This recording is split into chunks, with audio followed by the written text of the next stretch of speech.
करायचं आहे। फक्त पुन्हा या चिन्हाला सगळ्यांनी मारुतीच्या मंदिरावर बसलेले आहे। मी जरी काँग्रेसचा राष्ट्रवादी काँग्रेसचा असला तरी मी मारुतीवर शपथ घेऊन सांगतो की मी पन्हालाच मतदान करीन आणि प्रत्येकाने पन्हालाच मतदान करावं।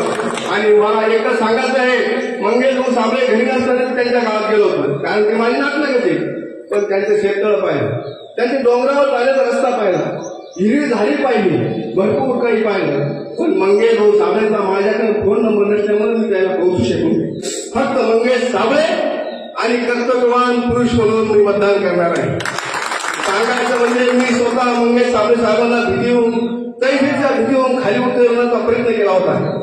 त्यांच्या लक्षात असो नसो काही मला माहीत नाही, पण त्यांनी हट्ट धरला होता की माझी मागणी पूर्ण झाल्याची मी तैफीच्या भीती होऊन उतरणार नाही। आम्ही काँग्रेसचे कार्यकर्ते गेलो, राष्ट्रवादीचे कार्यकर्ते गेलो, भाजपचे कार्यकर्ते, पण त्यांनी नाही ऐकलं।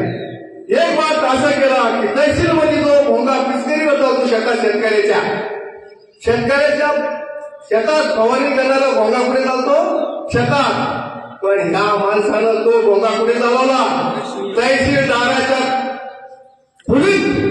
याला म्हणता मर्दुकी, याला म्हणता माणूस, याला म्हणता हिंमत। अरे हे बांगडे बांधणारे खासदार किती घेतील किती जातील, पण यांचा काही उपयोग नाही।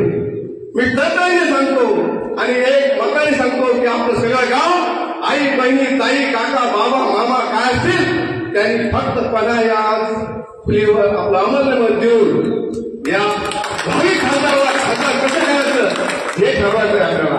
आणि त्यांनी सांगलं पहिला गुलाब आळगाव सुरूमध्ये घेतला जाईल, ही जर मारुतीची खरंच इच्छा आहे आणि ती इच्छा पूर्ण झाली तर आपले काय रोड असतील, काय ग्रामपंचायत, ग्रामपंचायत काही करतं त्यांनी सांगलं